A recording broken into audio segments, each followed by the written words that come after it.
Melihat jajaran buku-buku yang tersusun selaras dengan warna-warni yang beragam ini mengingatkan saya akan Indonesia. Berbagai etnis, suku, agama, dan ras sudah ada sejak sebelum terbentuknya negeri ini. Sehingga bicara mengenai moderasi beragama bukanlah sebuah hal yang baru, karena sudah menjadi nilai-nilai baik yang hingga kini hidup di masyarakat.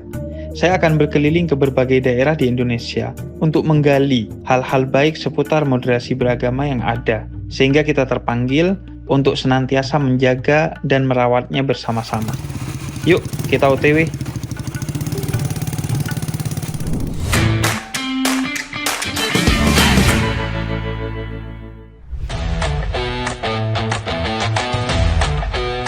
Destinasi perjalanan saya dalam OTW hari ini adalah kota Surabaya. Sebuah kota yang menyimpan catatan penting dalam sejarah perjuangan bangsa Indonesia. Cerita menarik apa yang akan saya gali dan temukan di kota ini?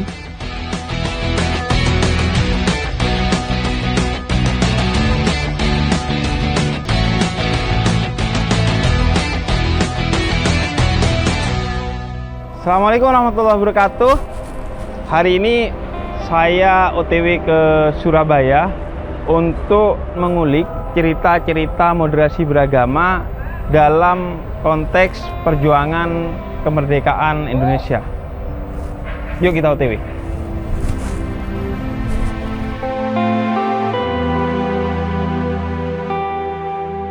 Bicara mengenai moderasi beragama dalam perjuangan mempertahankan kemerdekaan, pada peristiwa 10 November 1945 di kota Surabaya, memang merupakan sebuah realitas yang tercatat oleh sejarah.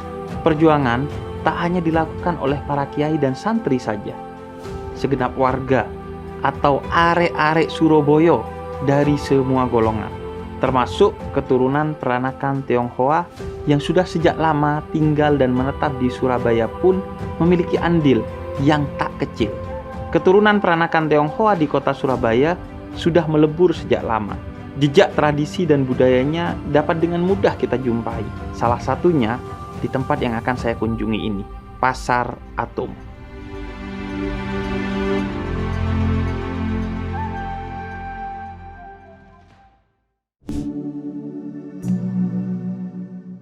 Gua lagi di Pasar Atom, Surabaya. Ini adalah salah satu pasar tradisional yang bersejarah di kota Surabaya, dan di sini salah satu kontribusi ekonomi diberikan oleh orang Indonesia peranakan Tionghoa yang telah lama berupaya ikut membangun perekonomian di Surabaya. Di Pasar Atom inilah menjadi pertemuan orang-orang lintas suku, lintas agama di Surabaya melalui satu moderasi di aspek ekonomi, yaitu bisnis bersama. Nah, sampai sekarang keturunan Tionghoa dari orang Indonesia masih berjualan di Pasar Atom ini, dan gue pengen mengulik cerita dari mereka. Yuk kita OTW ke dalam.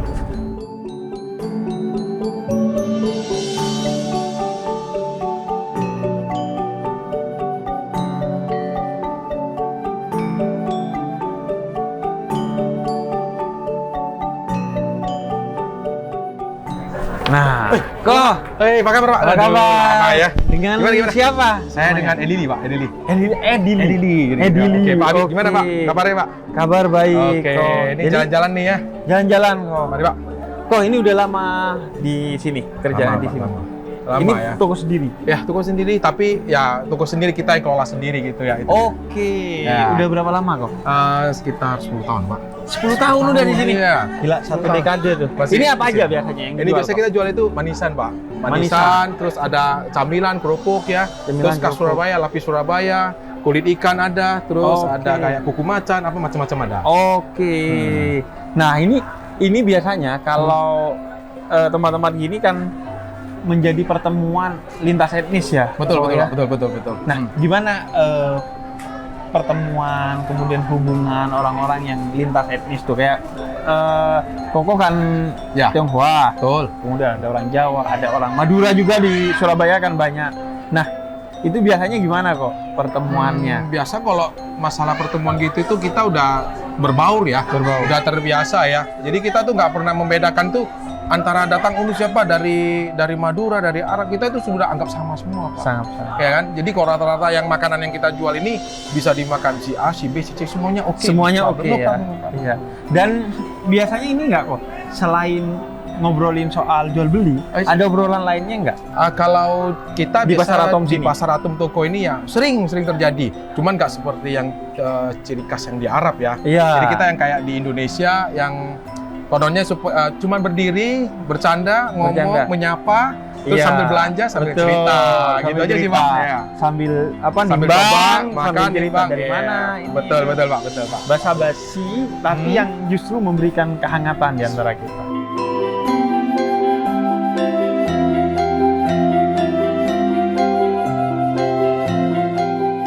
Jadi di sini udah 10 tahun ya kok? Awalnya koko atau ayah dulu? Ini Warisan? sebenarnya itu sebenarnya ada kakek ya, Pak ya. Dari kakek, terus kakek sudah nggak bisnis ya, terus kita buka sendiri lagi, jadi brand new. Jadi memang dari benar-benar dari nol, sendiri kita kelola dari kecil, merambah jadi besar, dan kebetulan ini ya, maksudnya kalau kita di agama apa itu, insya Allah ya, apa namanya, diberkati ya, jadi kita bisa renovasi ini sekarang. Ini lagi tahap lagi Pak. renovasi. Jadi jauh lebih mau baik. diperluas ya, dan jadi lebih bisa bagus. jauh lebih baik. Ya.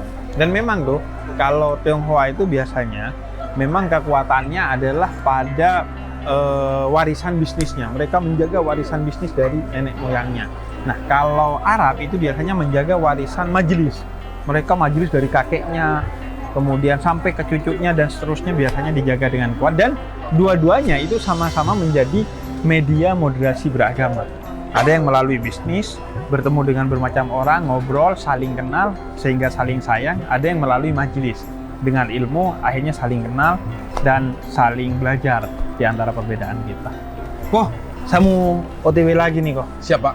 Siap. Terima kasih kok ya. Sudah dikunjungi, Pak ya. Mohon maaf nih, nggak sempat beli tadi. Nggak apa-apa, Pak. Nggak apa ya. Anda berkunjung ke sini, Pak Habib ke sini, saya udah senang lah ya. Namanya silaturahmi, Alhamdulillah. sudah sampai pasar Nah, Atom, ada silaturahmi itu itu. bener ya. Itu yang Apa-apa paling harus silaturahmi itu. Betul. Oke, sip ya. Siap kok. Saya duluan kok ya. Oke, thank you. Oke. Yuk, mari.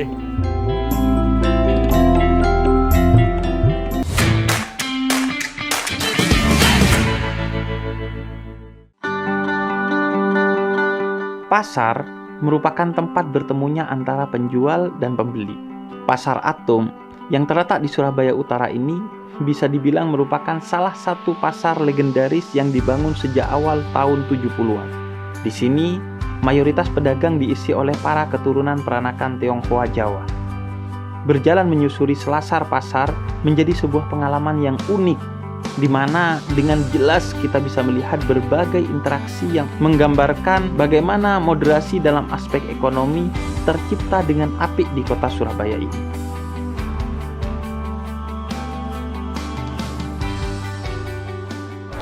Nah, ini juga nih unik. Kayak melinjo tapi coklat. Ya, Halo kok.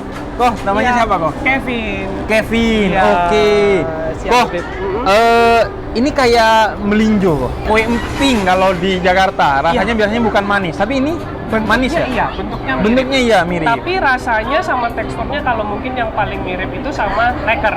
Leker. Ini kayak Jadi cookies tipis gitu renyah ya? banget. Iya, kayak cookies. Oh, ada rasanya juga ya? Ada 6 rasa. Ada wijen, coklat, pisang. Ya, kalau kita originalnya vanilla. Gitu, tapi kita ada varian lain juga. Ini juga Oke. lagi produksi di belakang. Oke. Kok ini kok namanya malah kue dolar ya? Ini kan kita karena dulu awalnya itu mulai bikinnya tahun 1936 gitu. 1936. Toko ini pertama 1936. Ya, tapi awalnya nggak di sini. Oh. Kan ini belum ada dulu. Pasar Itu Atom belum ada. bahkan Koko juga belum ada. Belum. Iya kan? Belum lahir. Berarti ini generasi keberapa udah? Saya ketiga. Ketiga. Saya ketiga. Nah, terus kenapa disebutnya kue dolar? Karena pada waktu itu mirip sama bentuknya kue. Itu kan masih zaman Belanda ya, Beb ya. Iya. Jadi mirip sama bentuk koin pada Oh, waktu itu, koin pada waktu dolar. itu. Oh, makanya disebutnya kue dolar. Iya, dan bikinnya pun kan juga di press bulat-bulat gitu kan. Berarti ini cuman jual toko ini cuman jual kue ini. Iya. Ini sama varian. Khas banget dan emang lama banget sih. Iya, dari 1936. Kue dolar. Oke. Bikinnya di sini juga ya? Iya, Bikinnya di sini juga loh. Mau dicoba boleh, Beb? Boleh ya? Masih dicoba? hangat. Coba. Ibu, apa kabar? Gue cobain ya. Nih kita cobain ya rasanya ya. Iya, coklat cookies gitu. Enak, banyak. Yang pisang. Ini yang apa? Pisang. Oh, yang pisang nih. Ya. Dan masih hangat loh. Langsung soalnya. Kayaknya dari nada-nadanya orang Madura ini. Saudara saya ya. Tretan tinggi. Nah, kalau sama orang Madura itu nyebutnya tretan, saudara. Walaupun kita bukan satu orang tua, tetap kita nganggap saudara. Dan ini menariknya kok ya? Iya, benar. Pegawainya Madura. Ya? Jadi kuenya dolar, Ya. yang punya koko-koko, pegawainya Madura. Dan yang wawancarai Arab. Jadi kurang moderasi apa lagi nih di sini? Kok, permisi aku liatin ini ya cara bikinnya ya. Silakan. Nah, oh ini cara bikinnya. Kok berarti ini mesinnya udah lama banget ya? Iya, itu dari mesin pertama masih sampai sekarang kita pakai itu, Bos. Dari 1936. Wow. Ini kayaknya nggak ada yang jual mesin ini lagi sih. Iya, jadi mesinnya kita ada yang produksi di sini, ada juga yang produksi di rumah, Bib. Kalau ini dari dulu 1936 Iya, mesin. ha. Kayaknya nggak ada lagi deh orang jual mesin gini. Yang kali ini dulu soalnya bikinnya dari Jepang kalau nggak salah, info dari orang tua. Enggak, sekarang udah nggak ada kan? Nggak ada lagi. Jadi ini kalau rusak yang benerin siapa kok? Kalau rusak mesin. Lucunya mesin ini nggak pernah rusak. Ah, emang barang-barang zaman dulu itu ya kuat banget. Lucunya ini nggak pernah rusak, cuman maintenance bulanan aja. Maintenance bulanan. Oke, tuh. Nah, cara bikinnya masih tradisional banget ya, Bib. Iya, masih tradisional. Masih. Dan memang kalau kita lihat ya kayaknya gampang banget nih ibu Madura ini. Tapi kalau dicobain ya susah. Panas. Panas juga. Ini ahli-ahli Bib orang Madura. Ahli-ahli ya. Memang orang Madura ini saudara-saudara saya semua nih, wah jagoan semua nih. Jagoan, pekerja keras, kemudian Iya. ini profesional. Tapi sampai sekarang masih banyak peminatnya. Masih, Bib, masih. Malah justru peminatnya itu lebih banyak dari orang yang mau dibawa ke luar negeri. Jadi dia buat oleh-oleh gitu. buat oleh-oleh. Banyak yang dibawa ke Singapura, Australia, ke US, Amerika. Berarti udah kayak ekspor aja nih toko ya. Sebenarnya ya kita pengennya sampai ekspor. Cuman selama ini kita masih banyak pelanggan kita itu yang dibawa ke luar negeri buat oleh-oleh. Buat oleh-oleh. Sejak 1936 loh bayangin. Resep kuno gitu. Resepnya resep kuno ya. Berarti sekarang yang ngerjain siapa? Ini Kalau resepnya. Kalau resep dari masih orang tua. Masih orang tua Jadi ya? yang bikin adonannya orang tua semua, Orang tuanya. resep di orang tua, nanti yang produksi dibantu sama teman-teman. Dari Madura ini ya. Jadi mesinnya tuh otentik banget. Sama itu tuh. Logo tokonya tuh otentik Kuno banget. ya, masih tipe Kuno banget. zaman Kayaknya kuno banget. iya, Gen Z nggak bisa mendeteksi itu kayaknya. Anak Jaksel pusing ngeliat logo itu. Apa? Tapi Jakarta banyak yang beli loh di online. Oh iya di online. Iya. Oh ini ada jual online-nya Ada. juga. Ada. Jakarta banyak beli. Jakarta banyak. Ya, Jakarta, Medan banyak beli. Banyak ya. Ya. Siap. Oke. Kalau orang Arab ada yang beli juga nggak? Ada. Ada ya? Ada. Ada yang suka Kesini, juga ya? Kak. Di sini Waktu ya? jalan-jalan Iya, ke waktu Ato, jalan-jalan ke ambil. Ato. Iya, ada. Emang enak dan gua pernah sih makan kayak kue-kue sejenis gini. Iya. Kok, makasih kok Kevin ya. Oke, siap. Waktunya ya. Terima kasih. Bib. Semoga laris dagangannya. Amin. Saya mau- Sering-sering mampir, Bib. Siap, kita sering-sering mampir insya Allah. Oke, Tiap ke Surabaya siap. kita mampir. Surabaya itu selalu banyak cerita tentang moderasi, bukan hanya tentang gagasan-gagasan, tapi bahkan kulinernya aja seolah-olah berbicara tentang moderasi. Kok kita mau OTW lagi ya? Oke. Siap. Siap. lanjut. Makasih kok. Thank you. Tretan. Assalamualaikum. Ya.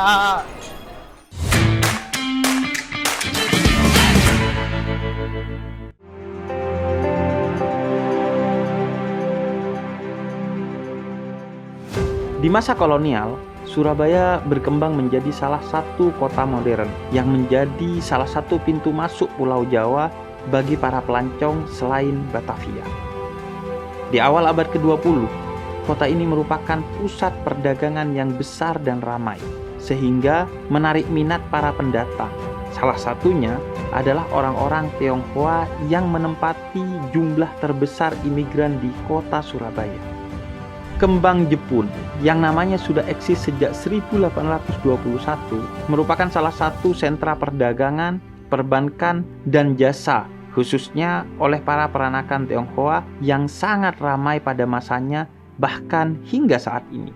Meski pemerintah Belanda sempat memberlakukan kebijakan politik yang memisahkan warga Surabaya dalam kelompok-kelompok etnis dan ras, namun interaksi antar warga, khususnya dalam aktivitas ekonomi, tak bisa dihalangi. Sehingga ini menjadi salah satu pemicu bagaimana sikap saling membutuhkan satu sama lain, mencipta pola toleransi dan kerukunan di tengah masyarakat kota Surabaya.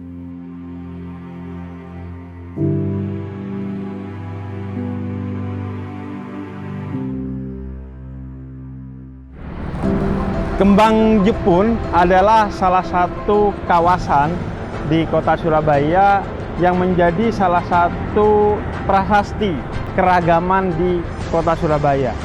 Di kawasan ini mayoritas adalah orang Indonesia etnis Tionghoa keturunan dan di samping wilayah ini berdampingan dengan masyarakat Indonesia keturunan Arab di daerah Ampel, di mana mereka hidup berdampingan dengan damai. Dan dari sini gua mau OTW ke prasasti moderasi beragama yang sangat unik di kota Surabaya.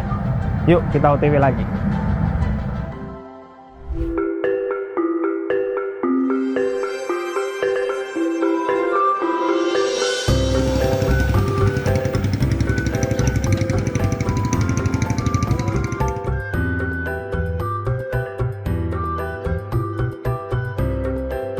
Assalamualaikum. Waalaikumsalam warahmatullahi wabarakatuh. Kok ini Pak? Sahlan. Kabar Habib. Lagi introvert kayaknya kok sendiri. Ngumpul ya. Lagi ngumpul ini. Biasa teman-teman. Ya, jadi aku lagi OTW keliling-keliling Surabaya untuk menapaki jejak-jejak keragaman dalam toleransi dan moderasi di sini. Ini kalian dari mana nih? Ini kita dari komunitas Begandring Surabaya. Begandring. Begandring Surabaya. Apa komunitas apa di Begandring? Komunitas sejarah. Sebenarnya kita berangkatnya dari berbagai macam latar belakang. Ada yang arsitek, ada yang guru, ada yang dosen dan segala macam. Jadi tongkrongan ini juga keragamannya ada ya? Keragamannya ada. Secara agama beragam. Beragam. Mas Levi ini Saya Nasrani. satu-satunya yang keturunan Ambon dan satu-satunya juga yang Nasrani, dan alhamdulillah juga teman-teman welcome aja tuh. Berarti disatukan dengan apa? Kesukaan pada tentang masa lalu. sejarah. Sejarahnya Surabaya. Surabaya khususnya. Surabaya, ya. Surabaya. Bonek lah ya. Wah, mantap. Arek-arek Surabaya. Dan karena memang Surabaya ini jejak sejarahnya begitu banyak. Bahkan saya tuh sering bilang bahwa Indonesia itu dimulai dari sini. Tuh, Iya kan? Dari rumahnya Cokro Aminoto. Cokro. Ada tempat lahirnya Bung Karno. Iya. Karena kita bicara nasionalisme, Islamisme, nilai-nilai apapun berangkat dari kosannya Pak Cokro Aminoto. Di sini ada banyak situs Banjarai. Ada rumahnya Pak Cokro, Ada rumah Pak Cokro, ada rumah lahir Bung Karno, ada Langgar Dhuwur, ada makam Eropa. Makam Eropa tuh berarti orang-orang Eropa. Belanda. Tidak hanya Belanda. Jadi ada Armenia, ada Skotlandia, ada Jerman, ada Belanda, ada Inggris, ada orang Jepang. Ya, kalau berbicara keragaman, ya salah satu contohnya di makam itu. Di makam itu ya, keragaman ada di sana. Iya, karena bisa kita lihat backgroundnya yang dimakamkan siapa saja di situ tuh ceritanya Termasuk secara agama beragam. sangat beragam.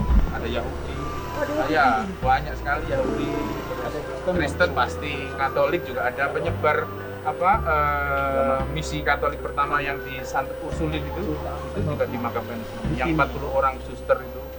Di sini nih beragam sebenarnya. Ada masyarakat dari Bali, khususnya orang-orang Singaraja. Rumah mereka di depannya musola, dekatnya rumah lahir Bung Karno itu rumahnya depan musola. Ada adzan qomat juga nggak ada masalah. Padahal mereka secara agama Hindu mungkin. Hindu. Kalau keragaman lain yang bisa dipotret di sini itu apa aja ya? Di sini ini unik ya. Uniknya itu ada satu tempat yang sebenarnya berdekatan ada orang jual OT-OT. Porong OT-OT itu. saya tahu tuh. Nah, OT-OT itu Oh, coba tapi. gorengan iya kan? OT-OT. Jangan, Bib. Lo enggak, saya suka OT-OT itu. Jadi gorengan yang dikasih sayur Ya, gitu kan. betul. Biasanya OT-OT tahu berontak, terus tempe, mendoan, dan lain-lain. Ya. kan, lain-lain. Pak. Tapi ini OT-OT-nya berbeda, Bib. Nah, Enggak apa-apa, justru saya cari yang khasnya. Nah, itu kan khas berarti. Gimana kita makan itu? ini kalau kita mau lihat tempatnya boleh, tapi kalau makan jangan bebas. Kenapa? Nah, karena sebenarnya mengandung sesuatu yang babi. ada Oh, kandungan babinya. yang tidak dihalalkan. Tidak dihalalkan untuk kita. Betul, Bib. Tapi dia di dekat musola jualannya. Di sampingnya musola, di depannya ada kantornya NU. Oh, Nah, kan tapi yang beli non Yang muslim beli. karena banyak non muslim di sana. tapi nggak ada masalah gitu loh, orang jual begitu yang tidak halal di sampingnya musola tuh ya nggak ada masalah, semuanya Iya. juga rukun-rukun saja. Rukun-rukun aja. Dan itu wujud apa ya, keberagaman, kerukunan dari warga penele yang ada di sini gitu. Secara umum warga kota Surabaya. Ya, warga Karena kota saya Surabaya. keliling Surabaya ini penuh dengan inklusivitas. Ya, yang termasuk waktu pertempuran Surabaya itu kan multikultural. Semuanya ikut berperan. Orang-orang Tionghoa dengan palang birunya mereka membantu. Juga sebagian ikut bertempur melawan orang Inggris, teknik Cangkin itu. Orang-orang Laskar Kuomintang itu juga mereka bertempur. Juga banyak dari orang-orang etnis Tionghoa itu yang juga gugur dan tewas dalam pertempuran Surabaya. Berbagai macam suku bangsa yang di Surabaya semuanya bersatu melawan orang-orang Jadi Inggris. mereka itu bukan hanya ada keragaman itu dan hidup bersama, tapi berjuang bersama. berjuang bersama untuk Kolaborasi. Indonesia, Berkolaborasi. Di pidatonya Bung Tomo itu kan sudah jelas. Pemuda-pemuda Ambon, pemuda-pemuda Maluku, pemuda Kalimantan, Sulawesi, Tapanuli, Aceh. Nah, semuanya disebut. Artinya apa? Yang terjadi di Surabaya mulai sudah zaman dulu sudah multi etnis. Tapi ngomong-ngomong tadi itu Ya. pemuda, Ya. ada loh yang nggak dipanggil sama Bung Tomo. Siapa? Pemuda tersesat. Ngomong-ngomong, walaupun aku nggak mau beli apalagi makan, ya. Tapi penasaran tuh sama cerita tadi. Yang OTW tadi. OTOT. Kalau gitu kita OTW ke sana, Bib. Oke, yuk kita Oke. OTW. Dia yang suruh nyobain. Iya, nanti kalau dia kan boleh. Disuruh cerita. Iya, enak apa enggak?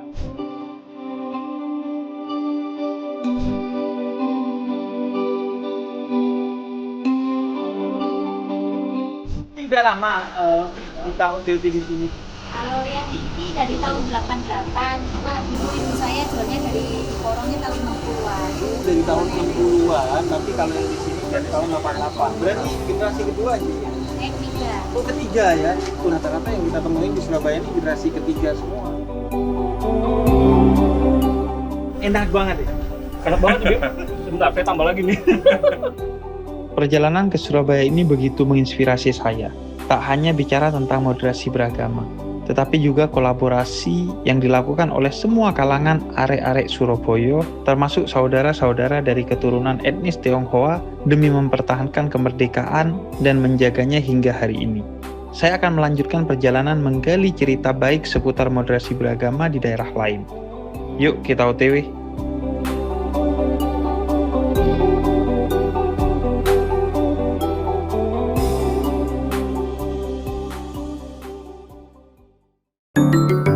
Pak Haji Madid, orang yang paling kaya nih, kayaknya gundah gulanya. Lo pikir gue diabetes? Kenapa sih, Be?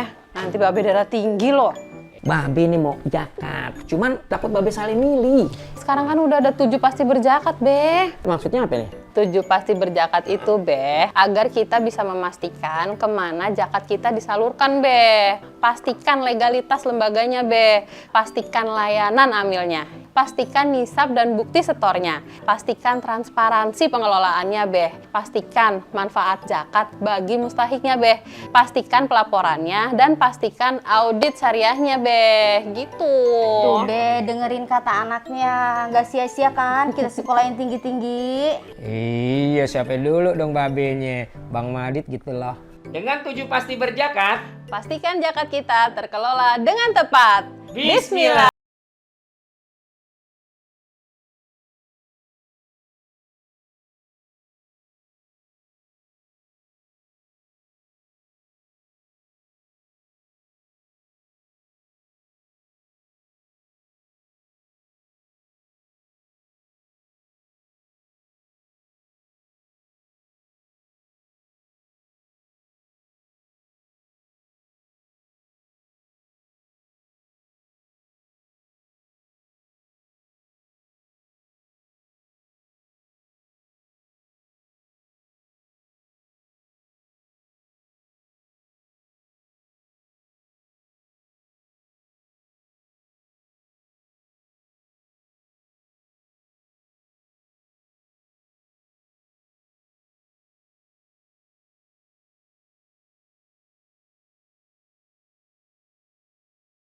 dan siap membangun keluarga sakinah.